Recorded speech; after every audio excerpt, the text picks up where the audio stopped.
그 선교사님이 쓰신 그 군함과 유람선 이런 제목의 칼럼을 읽은 적이 있습니다. 그 내용을 보니까 이제 저자가 대학 시절에 그 자매 결혼 행사를 위해서 강원함이라고 하는 구축함을 타보았던 경험을 바탕으로 쓴 글이었는데요. 이제 학교를 대표하는 교수님 몇 분과 또 학생들이 너무너무 흥분되고 들뜨고, 그래서 이제 마치 이 구축함으로 들어가서는 그 유람선을 탄 것처럼 그런 축제 분위기였다고, 그런 내용을 이제 피력하는 글이 있었습니다. 앞부분을 제가 좀 읽어드리겠습니다. 칼같이 달인 군복, 파리가 앉으면 낙상의 우려가 있는 구두, 사람 키보다 높은 케이크, 반들거리는 갑판, 해군 수병들은 우중충한 군함을 제법 그럴듯한 유람선으로 꾸며놓았습니다. 어떤 분위기인지 아시겠죠? 막 이제 전투함에 이런 민간인 학생들, 교수님을 초청해가지고 막 유람선처럼 그렇게 들떠있는 분위기로 축제가 진행이 됐는데, 갑자기 그 분위기가 한순간에 바뀌더라는 겁니다. 자, 그 내용도 읽어드리겠습니다. 그러나 행사의 후반부, 장식용 밧줄과 풍선에 가리워져 있던 배는 군함 원래의 모습을 드러내었습니다. 변신에는 불과 1분도 걸리지 않았는데 그것은 대령 함장님의 짧은 한마디로부터 시작되었습니다. 총원 전투 배치! 이 명령을 받은 부관은 비상사일행과 함께 함대에 전파했고, 군함의 장사병들은 전투 배치를 복창하며 전투시 위치할 자기 자리를 향해 이리저리 손살같이 달려갔습니다. 일순 활시위처럼 팽팽한 긴장이 구축함을 감쌌습니다. 유람선은 단 몇 초 사이에 적과 싸울 수 있는 넘넘하고 자랑스러운 군함으로 변해 있었습니다. 이 두 장면이 참 머리로 대조가 되며 떠오르지 않습니까? 근데 이제 뒷부분에서 저자가 왜 이런 글을 썼는지에 대한 내용을 정리를 하는데요, 그 내용이 참 저한테는 굉장히 도전이 되고 울림이 되었습니다. 내용을 읽어드리겠습니다. 남미의 한 목사님은 교회는 군함이 되어야 한다, 그러나 오늘날 많은 교회는 유람선이 되어 버렸다, 이렇게 말했습니다. 그렇습니다. 군함에도 유람선에도 먹고 자고 쉬고 노래하는 파티가 있습니다. 그러나 군함의 파티는 명령 수행을 위한 충전이지만 유람선은 쉼과 파티가 목적입니다. 교회는 여흥을 목적으로 하는 유람선이 아니라 명령을 수행하는 군함이 되어야 합니다. 안타깝게도 오늘날 조국 교회는 언제부터인가 유람선의 모습이 많아졌습니다. 바라기는 군함 같은 교회가 많아지기를 소망합니다. 이 선교사님께서 그 조국 교회를 바라보면서 안타까운 마음을 자기가 경험했던, 대학 시절에 경험했던 그 전투함을 방문하는 것으로서 피력하는 게 제게 참 많이 와닿았습니다.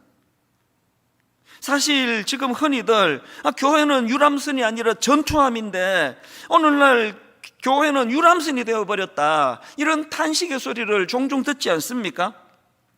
어떻게 하면 다시 이 유람선으로 전락해버린 한국교회가 전투함으로 그런 회복이 일어날까 생각해 보니까 그 칼럼의 차이가 딱 하나더라고요.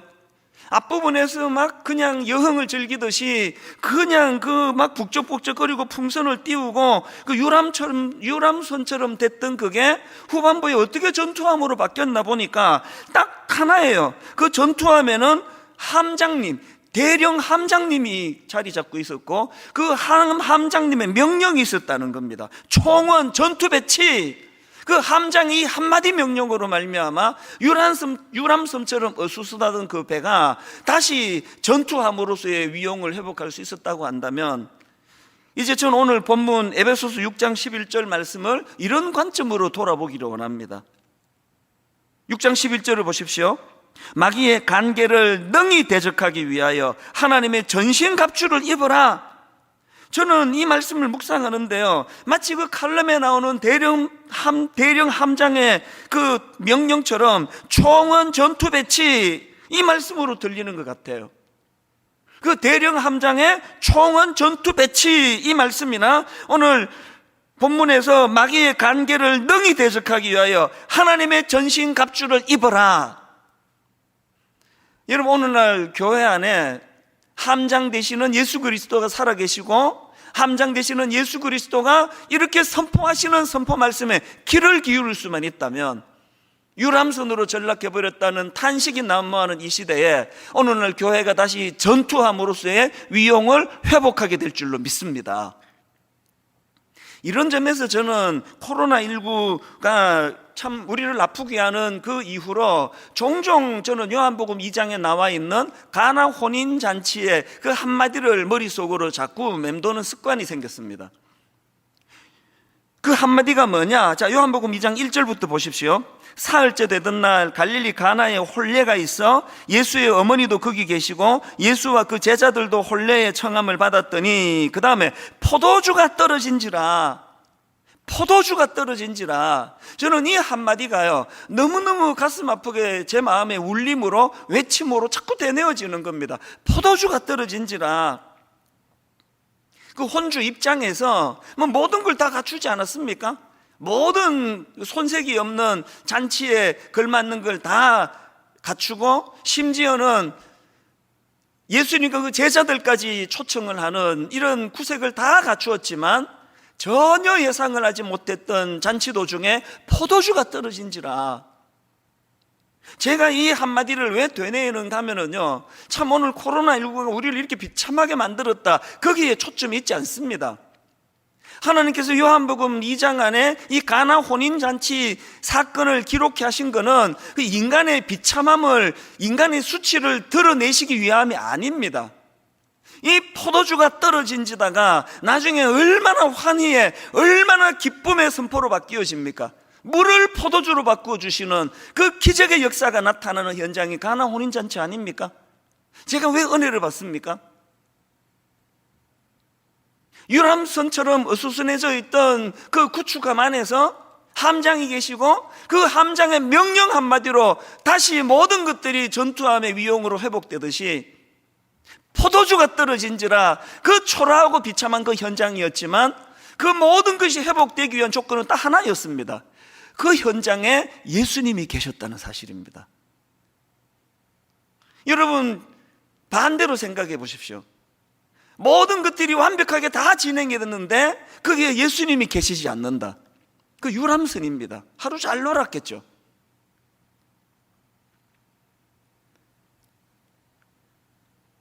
이런 점에서 저는 오늘날 이 포도주가 떨어져 버린 그 가나 혼인 잔치집 같은 오늘 이 가슴 아픈 한국교회 현실 앞에서 우리 모두가 다 이제 교회는 유람선이 아닙니다. 이제 교회는 전투선입니다. 이렇게 다시 은혜를 회복하기 위해서 우리가 갖추어야 될 조건이 딱 하나입니다. 함장이 계시는 거예요. 함장 되시는 예수님이 오늘도 말씀하고 계시는 겁니다. 함장 되시는 예수 그리스도께서 이제 전신갑주를 갖추어 입어라라고 명령하실 때 그 말씀이 들려지면 교회는 다시 전투함이 되는 줄로 믿습니다. 이런 내용을 담은 말씀이 오늘 본문 에베소서 6장 10절 11절인데요 끝으로 너희가 주 안에서와 그 힘의 능력으로 강건하여지고 마귀의 간계를 능히 대적하기 위하여 하나님의 전신갑주를 입어라. 그래서 이제 내일부터 시작되는 특별 새벽 부흥의 주제를 하나님의 전신갑주를 입어라 이렇게 정한 것은 참 잘된 결정이라 생각합니다. 이제 함장 되시는 예수님을 의식하고 함장 되시는 그 예수님이 선포하시는 이 말씀을 한 주 동안 묵상을 하면서 우리 개인과 또 우리 모든 교회들이 이제 참 초라하기 짝이 없는 여흥이나 즐기고 앉았다고 비난을 받는 교회가 이제는 제 역할을 잘 못한다고 하는 이런 초라한 유람선이 되어버렸다는 그런 비난에서 벗어나 이제 제 기능을 바라는 전투선이 되는, 전투선으로 위용을 드러내는 이런 회복이 일어나게 될 줄로 믿습니다. 그래서 제가 이 에베소서 6장 10절부터의 말씀을 쭉 묵상을 하고 본문을 프린트해서 읽고 또 자료들을 보고 하다 보니까 이게 하나님의 전신갑주를 입어라, 그 입는 거 아닙니까? 그 입어라라는 여기에 착상을 해서 구약의 인물들을 쭉 정리를 해보니까요 딱 떠오르는 인물이 그 몇 명이 나오는 겁니다. 그 입어라, 입는다 이거와 관련해가지고 딱 떠올랐던 인물이 첫 번째 인물이 나만 장군입니다. 자, 열왕기하 5장 1절입니다. 아람 왕의 군대 장관 나아만은 그의 주인 앞에서 크고 존귀한 자니 이는 여호와께서 전에 그에게 아람을 구원하게 하셨습니다.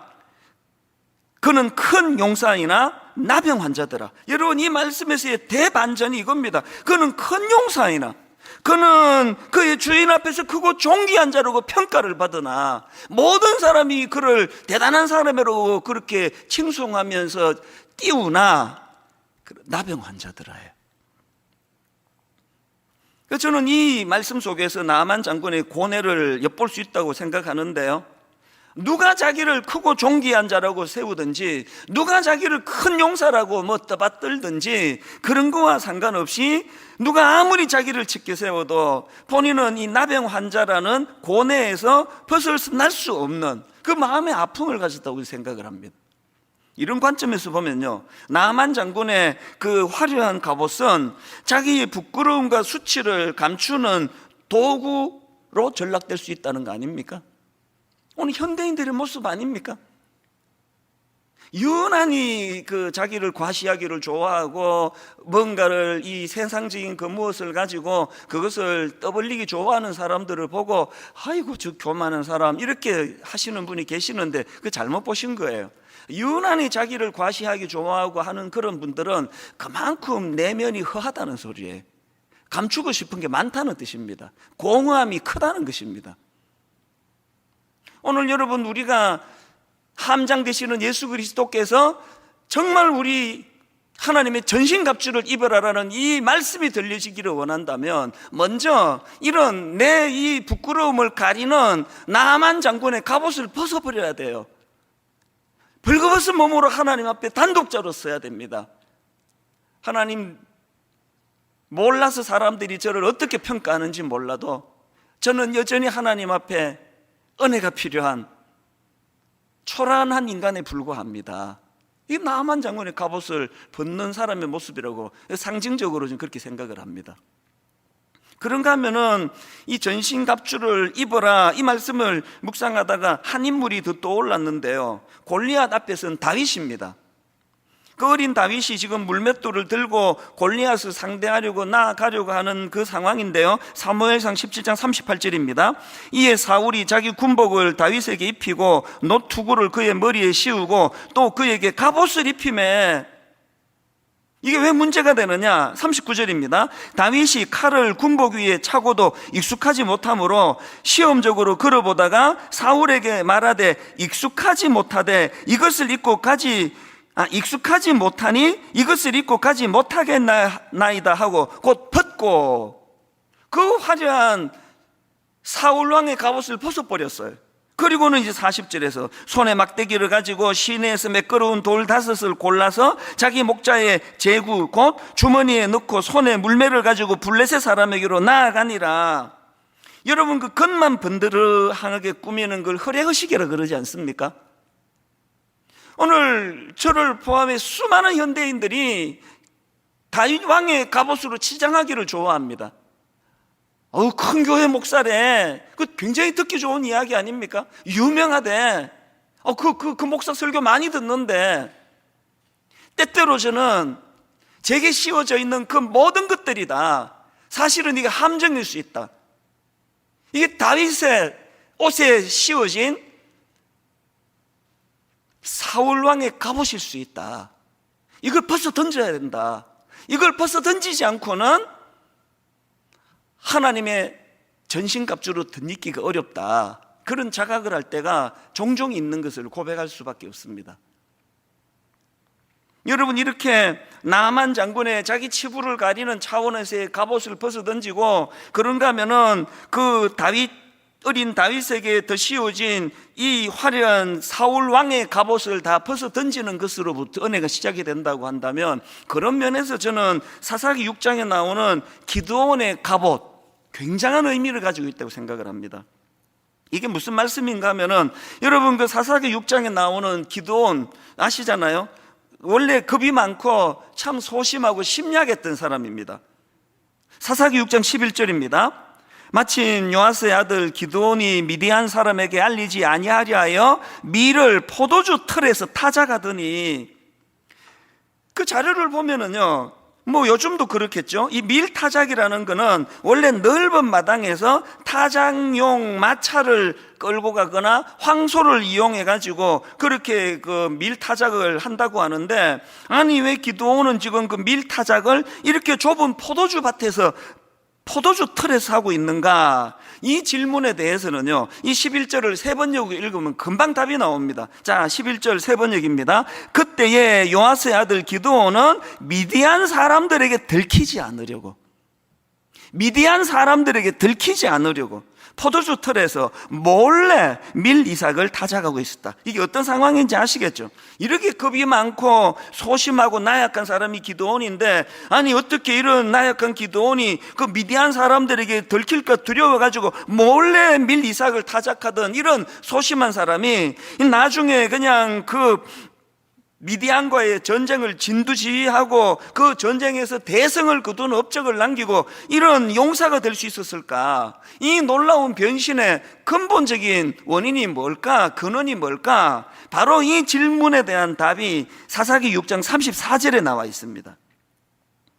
여호와의 영이 기드온에게 임하시니 기드온이 나팔을 불매 아비에셀이 그의 뒤를 따라 부름을 받으니라. 여러분, 여기 나오는 여호와의 영이 기드온에게 임하시니 할 때 임하시다라는 이 단어는 히브리어로 라브사라는 단어인데요, 이 단어의 기본 의미가 옷을 입다, 옷을 입히다예요. 그래서 구약학자 김지창 교수님의 책에 보면은 이 부분을 여호와의 영이 기드온을 옷 입히셨다, 이렇게 번역할 수 있다고 그 책에서 설명하는 걸 제가 보았습니다. 그러니까 여러분, 그 심약했던 기드온이 어떻게 그런 용감한 장수가 될 수 있었나 보니까 성령께서 그 연약한 기드온에게 영적 장수로서의 제복을 입혀주셨다는 거예요. 이게 오늘 에베소서 6장 10절 11절 말씀으로 빗대어 우리가 이거를 묵상해 보면은 하나님의 전신 갑주를 덧입게 됐다는 그런 이야기 아닙니까?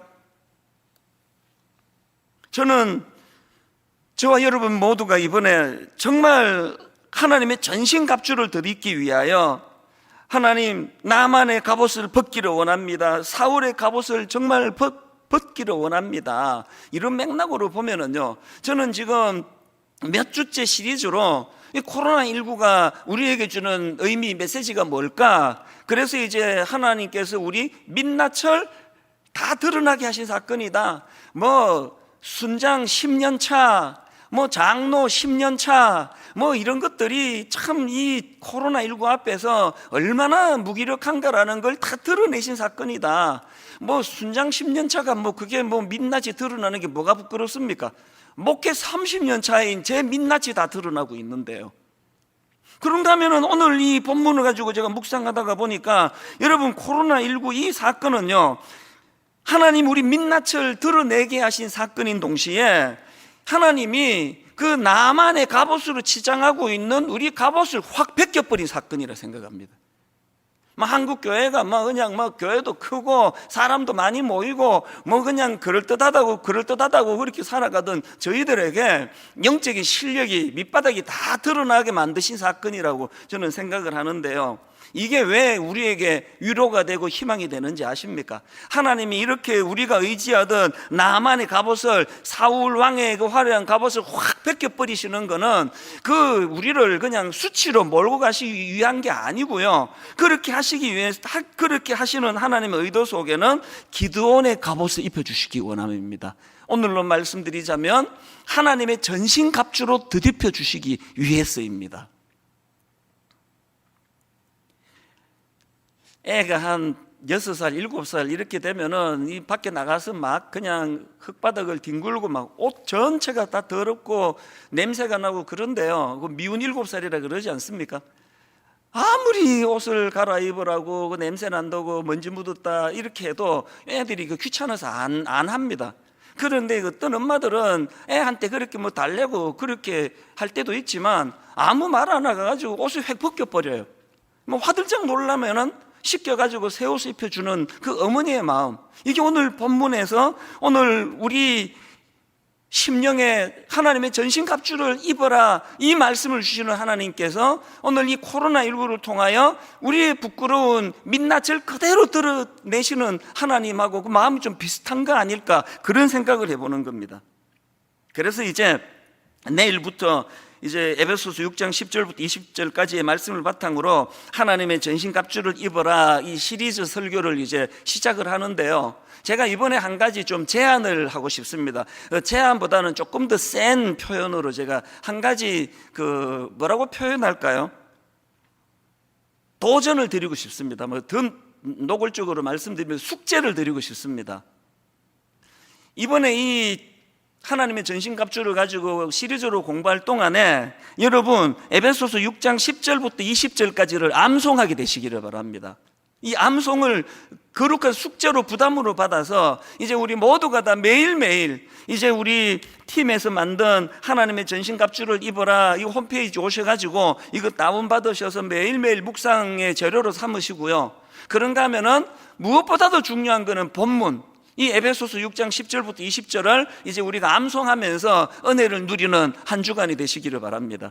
다 모여서 예배를 드리면 제가 좀 확인도 하고 아멘도 해보라 그러고 이러겠는데, 이게 가정에서 예배 드리는 게 이게 좀 불편합니다.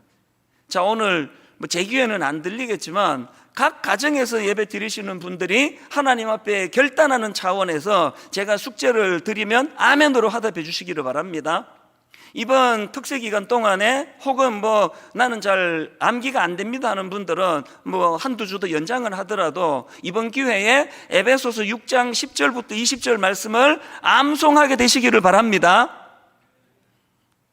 여기저기서 지금 아멘의 소리가 퍼져나가고 있으리라고 믿습니다. 자, 이제 본격적으로 이 하나님의 전신갑주를 입어라라는 이 말씀의 의미를 이제 본격적으로 살펴보기 전에 먼저 이제 간단하게 이 말씀이 가진 전제 세 가지를 제가 좀 설명을 드린 다음에 이제 본론으로 들어갈까 합니다. 전신갑주를 입으라는 이 말씀과 관련한 전제가 세 가지 있는데, 첫 번째 전제가 뭐냐? 지금은 영적으로 전쟁 중이라는 걸 자각하라는 겁니다. 여러분이 우리말로도 전신갑주 이 표현이 이게 군사 용어이지만요, 자료를 보니까 그 당시에 전신갑주라는 것은 전쟁에 나가기 위해 완전 무장한 로마 군인들의 모습을 표현하는 표현이라는 겁니다. 왜 교회가 유람선이 돼버렸습니까? 지금은 전시 중인데, 망가고 있으니까. 그래서 하나님의 전신갑주를 입어라라는 이 명령 속에서 지금은 영적으로 전쟁 중이라는 걸 자각해야 됩니다. 아니요, 지금뿐만이 아니고 예수 믿은 이후에 내내 우리의 삶은 영적 전쟁입니다.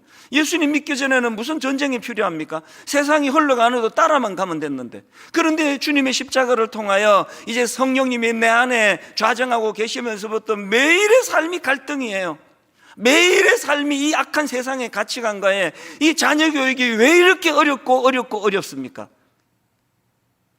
아직 어린 아이들은 세상 가치관의 영향을 더 많이 받다가 보니까 그 싸움이 힘이 들어도 보통 힘든 게 아니지만 포기하지 않고 그렇게 싸워 나가는 거 아닙니까?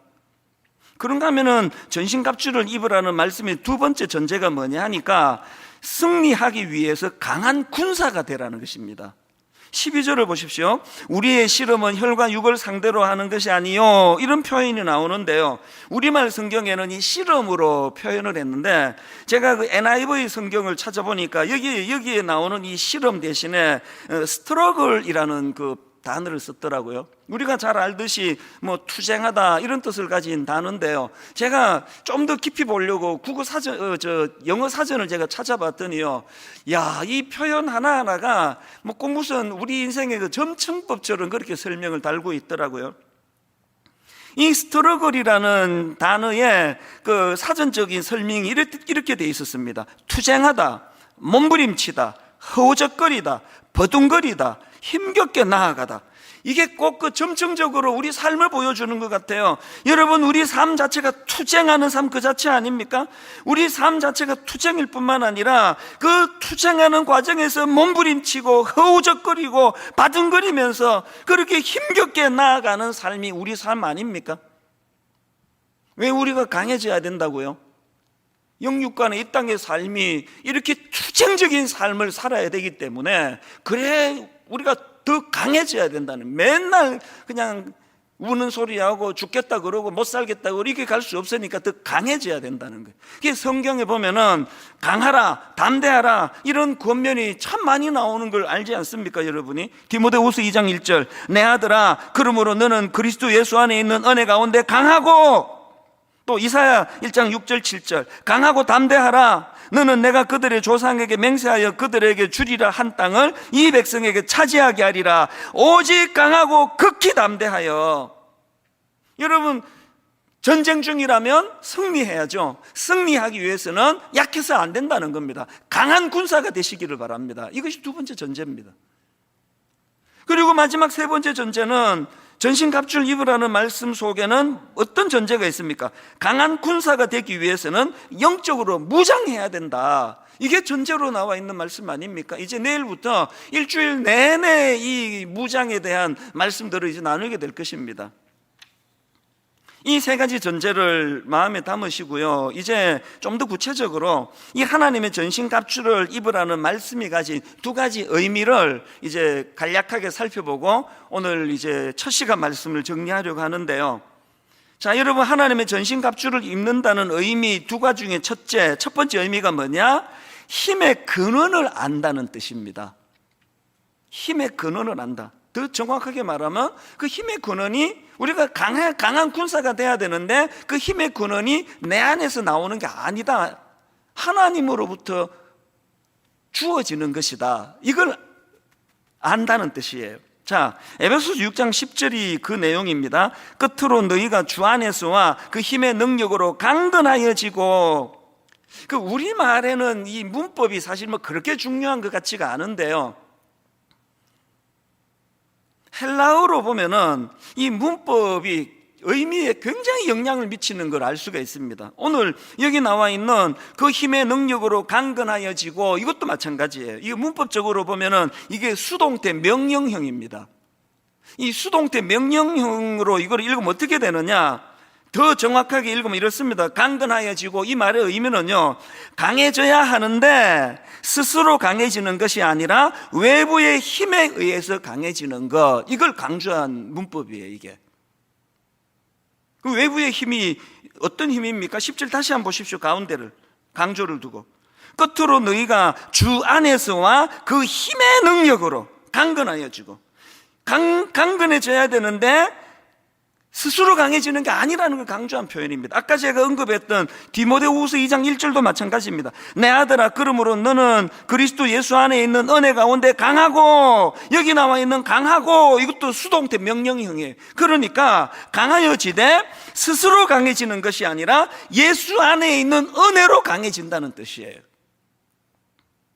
이 즈음에서 제가 이 본문과 관련한 간증을 드릴 수가 있다면요, 일만 성도 파수 운동이 진행되는 내내 제 마음으로 뭐 절규처럼 제가 두 가지를 선포하고 대내고 저 자신을 향해서 꾸짖기도 하고 하는 두 마디가 있습니다. 하나가 뭐냐? 네가 하고 있는 일에 너무 큰 의미를 부여하지 마라. 제가 저에게 하는 명령이에요. 여러분, 우리가 우리 자신을 너무 많은 의미를 부여하고 우리가 하는 일에 너무 많은 의미를 부여하는 것 자체가 다 이게 위험한 거예요. 막 일만성도 파수 운동을 한국교회를 살리는 일이다, 한국교회를 위하여 우리가 희생하는 일이다, 이렇게 의미를 너무 크게 부여하지 말자는 거예요. 그냥 한 교회로 너무 많이 몰리는 게 하나님 앞에서 이게 비효율적이니까 교회를 잘 나누고 분산하고 큰 교회로만 몰리지 말고 참 수고하는 작은 교회로도 고루고루 참 교회가 그렇게 평균케 하는 은혜를 누리면 좋겠다, 이런 일들이 마음에서 그 시작이 된 거지 이상의 의미가 없다고 생각합니다. 그런가 하면은 저는 여기에 또 한 가지 계속 저를 향해서 그 독백하는 게 있는데요, 힘 빼라, 힘 빼라. 계속 저에게 말합니다. 이 수영 강사들이 늘 하는 이야기인데요, 저는 제게 늘 그런 얘기를 해요. 수영도 안 하지만 힘 빼라. 언제는 뭐 네가 힘써서 됐나? 하나님이 하시는 거 아니냐? 이게 수동태 명령형의 아까 본문 설명과 같은 내용 아닙니까? 나 스스로 강해지는 게 아니라 주 안에서와 그 힘의 능력으로 강건해진다면, 이런 점에서 저는 에베소서 1장 17절부터 나오는 사도 바울의 기도가 너무나 고귀하다고 생각합니다. 우리 주 예수 그리스도의 하나님 영광의 아버지께서 지혜와 계시의 영을 너희에게 주사, 그 다음 보세요, 하나님을 알게 하시고, 그 다음에 18절, 너희 마음의 눈을 밝히사, 너희 마음의 눈을 밝히사 그의 부르심의 소망이 무엇이며 성도 안에서 그 기업의 영광의 풍성함이 무엇이며, 그 다음 19절, 그의 힘의 위력으로 역사하심을 따라 믿는 우리에게 베푸신 능력의 지극히 크심이 어떠한 것을 너희로 알게 하시기를 구하노라. 사도 바울이 기도하고 있는 이 모든 기도는 하나예요. 수동태. 내가 뭘 하고 내가 힘을 바라는 것이 아니라 하나님을 알게 하시고 너희 마음의 눈을 밝히사 그 하나님의 힘의 위력이 얼마나 대단한 능력과 역사를 가져다 주는가를 인식하라는 그 내용 아닙니까? 여러분, 우리 모두가 다 하나님의 전신갑주를 입는다 할 때 이 첫 번째 의미, 힘의 근원을 알아야 한다. 그 힘은 나로부터 나오는 것이 아니다라는 걸 철저하게 인식하게 되시기를 바랍니다. 그런가 하면 두 번째로 하나님의 전신갑주를 입는다는 말씀의 의미가 뭐냐? 싸워야 할 대상을 정확하게 안다는 그런 의미를 내포하고 있습니다. 11절에서 하나님이 왜 전신갑주를 입어야 한다고 말씀하시는지 그대로 설명해 놓고 있는 걸 저는 보거든요. 11절을 보십시오. 마귀의 간계를 능히 대적하기 위하여, 마귀의 간계를 능히 대적하기 위하여 하나님의 전신갑주를 입어라. 여기에 전신갑주를 입어야 할 목적이 나와 있지 않습니까? 12절도 마찬가지예요. 우리의 씨름은 혈과 육을 상대하는 것이 아니요 통치자들과 권세들과 이 어둠의 세상 주관자들과 하늘에 있는 악의 영들을 상대함이라. 그때 한마디를 하고 싶으신 거예요. 이거는 혈과 육을 상대하는 거, 사람을 상대하는 게 아니고 악한 영들을 상대하는 거라는 걸 강조하는 거거든요. 그러면 그때 한마디만 하면 되는데 사도 바울은 왜 이 12절 앞에다가 우리의 씨름은 혈과 육을 상대하는 것이 아니요라는 걸 거기다가 왜 토를 왜 달아놨을까요? 이 질문은요, 11절에 나오는 마귀의 간계를 이해하면은 사도 바울의 심정을 너무 잘 이해할 수 있습니다. 11절에 나와 있는 마귀의 간계할 때 이 간계는 헬라어로 메토데이아라는 단어인데요, 뜻이 이렇습니다. 속이려는 의도로 꾸미는 교활한 음모. 다시요, 마귀의 간계가 뭐라고요? 속이려는 의도로 꾸미는 교활한 음모. 사도 바울이 왜 지금 악한 영들을 상대함이라는 말씀 앞에 혈과 육, 그 사람을 상대하는 게 아니라고 명시했냐면은 이 사단의 주 전략이 속이는 건데 이게 사람 간의 싸움이라는 것으로 몰고 가려는 악한 관계가 있기 때문이라는 겁니다. 한국교회 비극이 뭡니까? 지금 하나님께서 성경에 분명히 그 사실을 명시했는데 이거를 지금 가볍게 여겨가지고, 저는요 30년 목회하는 동안에 단 한 분에게도 이런 말 못 들어봤습니다. 난 마귀가 너무 미워요. 제가 국민학교 초등학교 5학년 부서를 맡던 교육전도사 시절에 어린 꼬맹이가 뭐 그런 말을 했나 안 했나 모르겠는데요, 대부분의 분들은 마귀가 미워요, 내 상대는 마귀예요, 이런 생각을 안 합니다. 못 합니다. 허구한 날 듣는 게 나는 저 시어머니가 미워요, 나는 저 며느리가 미워요, 나는 저 목사가 싫어요, 나는 저 장로가 미워요. 지금 여러분 마귀의 간계에 지금 놀아나고 있는 거 아닙니까? 적과 아군을 혼돈하고 있는 오늘 이 가슴 아픈 현실을 어떻게 해석하시려는 거냐. 비아냥거리는 말이긴 하지만요, 한국에서는 사탄이 할 일이 별로 없을 것 같아요. 뭐 자기들끼리 다 싸우는데, 자기들끼리 다 지치고, 자기들끼리 맨날 험담하고, 자기들끼리 맨날 없는 말 만들어 가짜뉴스 퍼뜨리고, 조금만 은혜 받으려고 그러면 매장시켜버리고, 적과 아군을 혼돈하는 이 상태로는 영적 싸움에서 이길 수가 없습니다. 그래서 저는 목회자로서 눈물로 기도하는 제목이 하나 있습니다. 어떤 경우라도 사람을 미워하지 않게 해주시기 원합니다. 어떤 경우라도 하나님 혈과 육으로 표현되는 사람이 내가 무찔러야 되는 상대가 아님을, 저는요, 그 미워하는 마음이 생기면 그냥 멀어져 버려요. 계속 제 마음에 그런 갈등을 유발시킨다 할 때는 그냥 거리를 둬버려요. 이건 썩 좋은 방법은 아니지만 연약하니까 어떡합니까? 그렇게라도 미워하지 않아야 되니까. 결론을 맺으면서요, 골리앗과 싸우던 과정에서 다윗이 보여준 내 평생의 지침이 되는 성경 한 구절을 이제 소개해드리고 말씀을 마치려고 합니다. 사무엘상 17장에 보면은요, 이제 어린 다윗이 골리앗을 향하여 정말 도전하며 멋지게 달려가는 그 과정에서 자기 형, 그 친형입니다. 자기 형이 있을 수 없는 상처를 다윗에게 줍니다. 그게 사무엘상 17장 28절입니다. 큰형 엘리압이 다윗이 사람들에게 It hurt good, more than I can say. But maybe love isn't holding on. Maybe it's knowing when to walk away.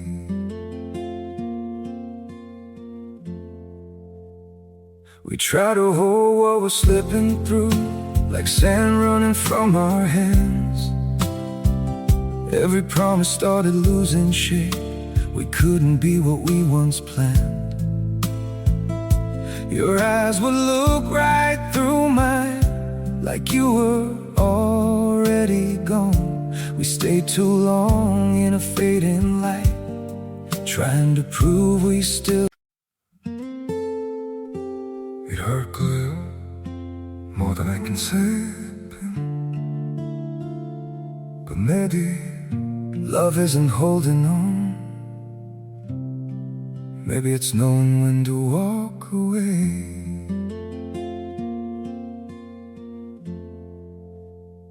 We try to hold what we're slipping through, like sand running from our hands. Every promise started losing shape. We couldn't be what we once planned.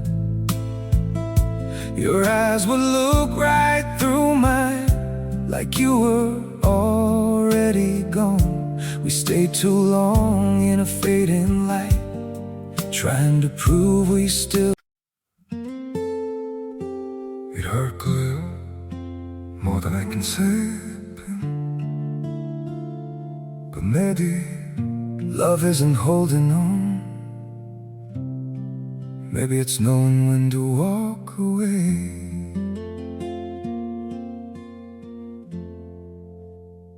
We try to hold what we're slipping through, like sand running from our hands. Every promise started losing shape. We couldn't be what we once planned. 하는 말을 들은지라 그가 다윗에게 노를 바라여 이르되 네가 어찌하여 이리로 내려왔느냐? 들에 있는 양들을 누구에게 맡겼느냐? 나는 너의 교만과 너의 마음의 완악함을 아노니 너가 전쟁을 구경하러 왔노라. 아니, 세상에 이런 모독이 어디 있습니까? 알지도 못하면서. 그것도 그냥 사람들 다 있는 데서. 이 다윗이 받았을 그 상처는 뭐 얼마든지 상상할 수 있지 않습니까? 그런데 여러분, 이런 형 엘리압에 대하여 다윗이 보이는 반응이 진짜 존경스럽습니다. 29절 30절입니다. 다윗이 이르되 내가 무엇을 하였나이까? 어찌 이유가 없으리까? 하고 그 다음에 돌아서서 다른 사람을 향하여 전과 같이 말하며 백성이 전과 같이 대답하더라. 29절에 보면은 다윗이 상처받지 않은 게 아닙니다. 내가 뭘 하였습니까? 어찌 이유가 없으리까? 그 모독적인 말에 다윗이 지금 상처받고 있다는 거예요. 그런 상황에서 다윗의 위대함이 뭐라 그랬습니까? 아무리 우리 형이 내게 아픔을 주고 아무리 우리 형이 나를 모독해서 내가 다시는 우리 형 같은 사람 상종하지 말아야 되겠다 본능이 꿈틀거린다 할지라도 다윗이 확실히 아는 게 뭐예요? 그럼에도 불구하고 이 형은 나의 적이 아니다. 나의 적은 골리앗이다. 그래서 돌아서는 거예요.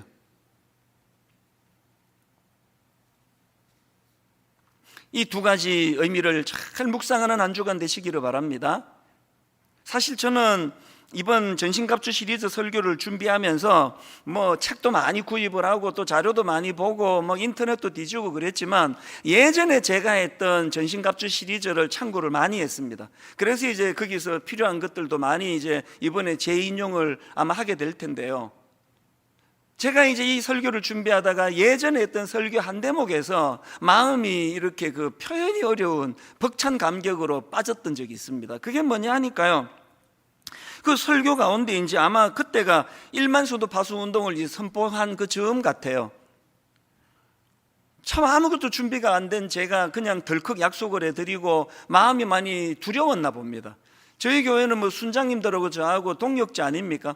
그렇게 이제 순장님들에게 이런 마음을 뭐 피력을 했는지 기도 부탁을 했는지 그렇게 너무 마음이 힘들고 먹먹할 때 제 원고에 보니까 이런 내용이 있더라고요. 1만 수도 파송 운동을 선포한 이후에 분당 우리 교회 장례를 생각하며 눈물 짓고 있던 어느 날 어느 순장님이 제게 위로의 메시지를 보내주셨습니다. 원고에 이런 내용이 있더라고요. 그 불안해하는 담임 목사님에게 그 어떤 순장님이 메일로 찬양을 안에 보내주신 거예요. 445장 2절입니다. 찬송가. 캄캄한 밤에 다닐지라도 주께서 나의 길 되시고 나에게 밝은 빛이 되시니 길 잃어버릴 염려 없네. 제가 옛날 설교 원고를 이렇게 보면서 왜 마음이 울컥울컥 했는지 아십니까? 8년 전에 진짜 갈 바를 알지 못하는 상태에서 약속은 해놓고 선포는 해놓고 이게 어떻게 되느냐, 이게 어떻게 될지 모르겠다 두려워 눈물 짓고 있던 저에게 그 순장님이 던져오신 저 찬양 하나가 저를 안돈시켰다면 이번에 8년이 지난 지금 그때 원고를 다시 보면서 마음이 뭉클 눈물이 쏟아질 수밖에 없었던 것은 지난 8년 동안에 저 가사가 그대로 구현되는 은혜로 인도해 주셨기 때문이에요.